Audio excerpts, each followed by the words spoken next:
আসসালামু আলাইকুম guys, new গল্প আইসা পড়ছে। যাই হোক, বেশি কথা না কয়ে গল্প শুরু করা যাক। রাফি ভাইয়া, বাসায় তো কেউ নেই, বাহিরেও বৃষ্টি পড়তাছে, তুমি এই বৃষ্টির দিনও আমাকে পড়াতে চলে এলে?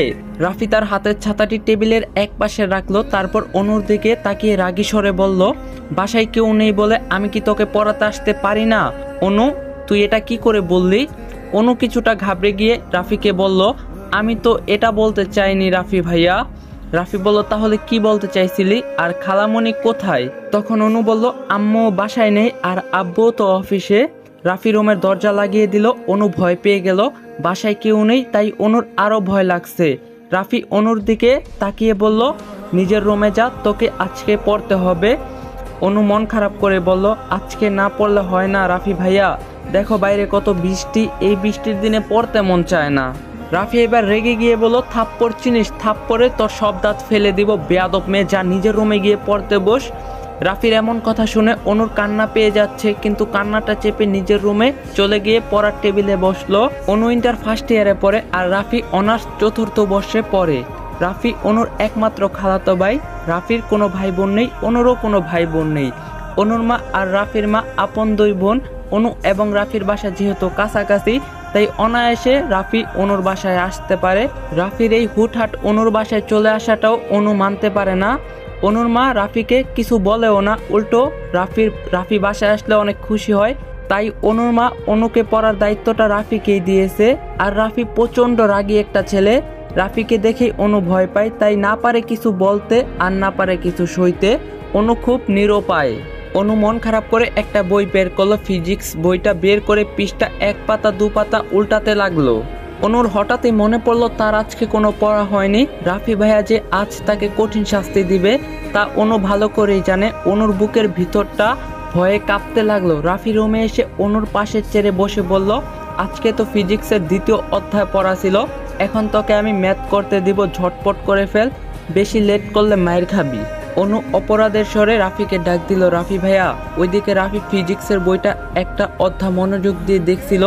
অনুর ডাকে অনুর দিকে শান্ত চাহনিতে বলল, হ্যাঁ বল, কি হয়েছে? অনু বলল, আমি রাফি রেগে গিয়ে বলল, কি মানে করছিস, ঠিক করে উত্তর দে। অনু কান্না জড়িত কণ্ঠে রাফিকে বলল, ভাইয়া আমি আজকে পড়া শিখতে পারিনি। রাফি কপালে হাত দিয়ে শান্ত স্বরে বলল, কি বললি, আরেকবার বল। রাফি ভয়ে কাঁপাকাঁপি অবস্থা হয়ে গিয়েছে। রাফি এত শান্ত স্বরে কথা বলছে মানে আজকে বাইরে এই ঝড় বৃষ্টির সাথে অনুর কপালেও ঝড় বৃষ্টি আছে। অনু কিছু না বলে একদম চুপ করে হাত গুটিয়ে বসে রইল। রাফি আবারও অনুকে জিজ্ঞাসা করলো, কিরে অনু, কথা বলছিস না কেন? বলতে বলছি না।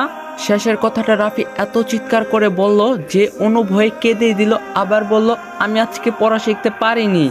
রাফি বলল, কেন শিখতে পারিসনি? অনু বলল, কিছুই ভালো লাগছিল না।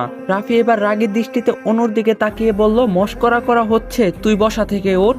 অনু তাই করলো, চেয়ারে বসা থেকে উঠে দাঁড়ালো। রাফি অনুরে আলমারির দিকে ইঙ্গিত করে বলল, ওই দিকে গিয়ে দাঁড়িয়ে 200 বার কান ধরে উঠ বস করবি, কোনো চিটিংবাজি করবি না, আমি গুনে গুনে দেখব তুই কতবার কান ধরে উঠ বস করলি। বাইরে জোরে বজ্রপাত হলো। রাফির কথা অনু অবাক হয়ে শুনছে। নিজের খালাতো ভাই এতটা নির্দয় হয় তা অনুর জানা ছিল না। অনু মিনতি করে রাফিকে বলল, এবারের মতো আমাকে ক্ষমা করে দাও রাফি ভাইয়া, আমি এবার থেকে প্রতিদিন পড়া শিখে রাখবো।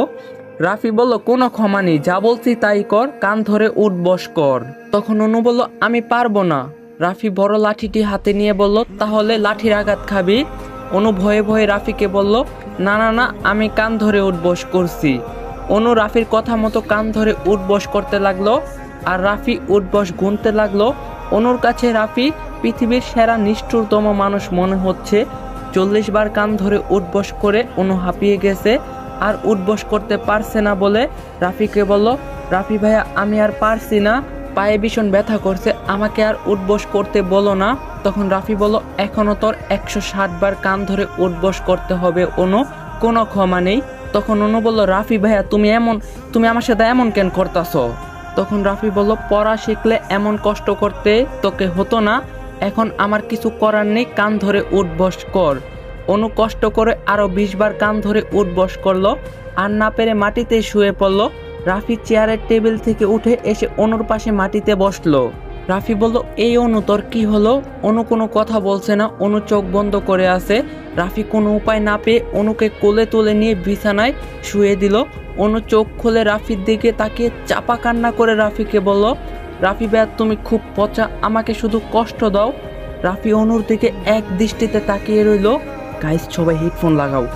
অনু বুঝতে পারছে না রাফি এভাবে কেন তার দিকে তাকিয়ে আছে। রাফি হঠাৎ করে অনুর দিকে ঝুঁকে এসে অনুর কপালে গভীর চুমু দিল। অনু ভয়ে কিছুটা দূরে সরে বলল, রাফি ভাইয়া তুমি আমার কপালে চুমু দিলে কেন?